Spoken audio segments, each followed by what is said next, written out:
I later sold my sort of half of the business.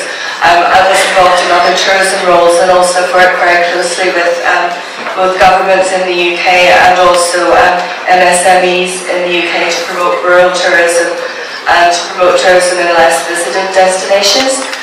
As you said, I will be launching my new business, One Himalaya, in the next month or so.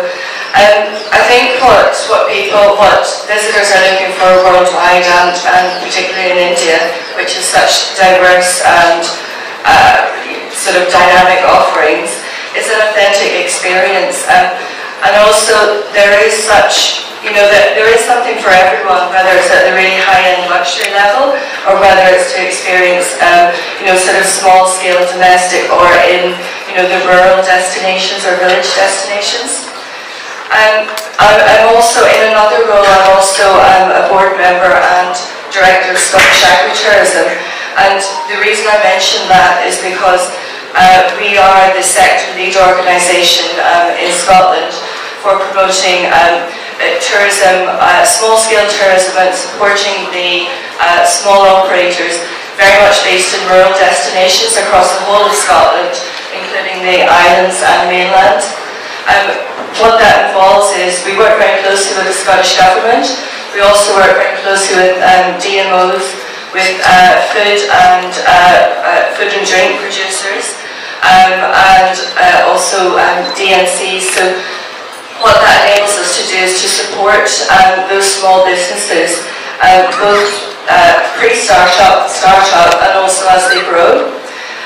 One of the things that is really important is that it's been mentioned previously, I think Mr. Kunti mentioned it, is that in terms of having a support structure, so that doesn't just mean capital support, but it also means advice, in order, and also peer-to-peer support as well, to support those businesses as they grow from startup and beyond. I think, again, what we're looking for is, in a previous role, I was UK Tourism Manager for Caledonian Maguire.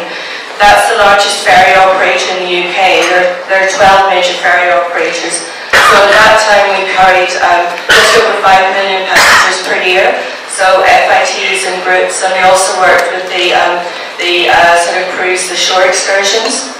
So one of the things I did in my role, I was responsible for the tourism strategy, but I very much believe in supporting the sort of the small and micro and small enterprises. So I worked very closely with the operators on our island destinations, which was across 26 islands. Some of them, well, in fact, many of them have very fragile ecosystems in terms of habitats and wildlife, and also economically, and of small communities. So, working closely with them, helping them to grow, is hugely beneficial, not just to the individual operators, but also to the wider community.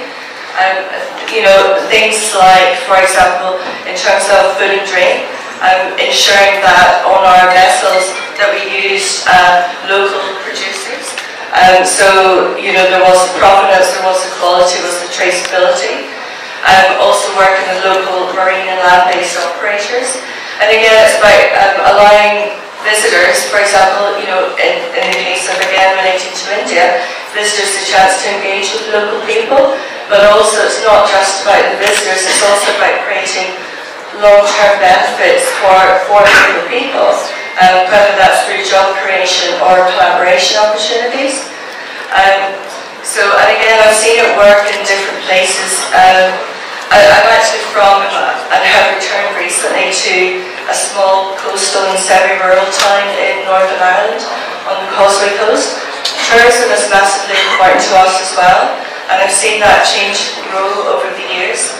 Again, there's a big focus there on growing rural tourism, and there's a lot of, what's nice to see both in Northern Ireland and in Scotland and elsewhere, is that by supporting the MSMEs and by developing, whether it's archaeological or rural tourism, it's actually enabling younger generations to stay in their communities and to generate value and or to return.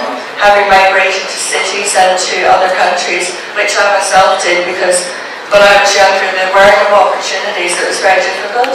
But now people like myself and people younger than myself are coming back and creating tourism opportunities. And I think that's a really exciting thing for India as well. And to learn about the lake, that's really interesting, and the resort there, and to hear everything that's happening in India, and also developing lesser known destinations, I think would be very valuable and exciting to see going forward. Thank you very much.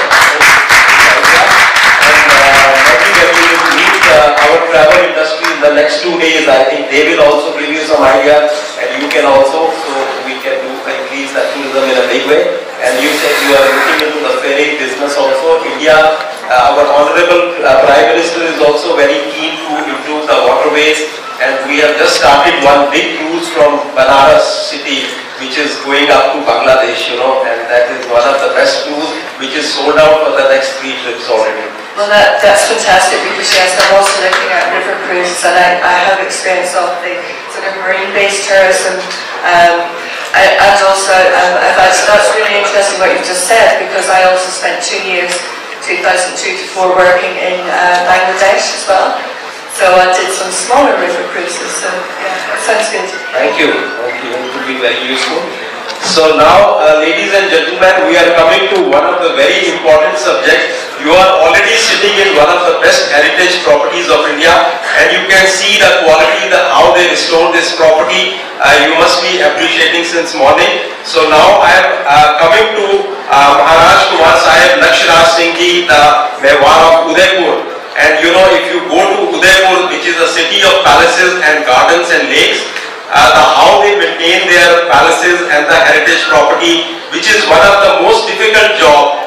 You know, few years back, I got 6 richest couple from south of France, and they want to travel entire Rajasthan, and each couple said that I want one ambassador car, which used to be one of the famous Indian model, and they traveled each couple in that car. And when I took them to the Lake Palace and the Museum of City Palace in Udaipur, they went to see the Crystal Palace, you know, and they were amazed to see that everything was there of crystal, whether it's a bed or a ceiling fan, or everything was in crystal. So they were amazed.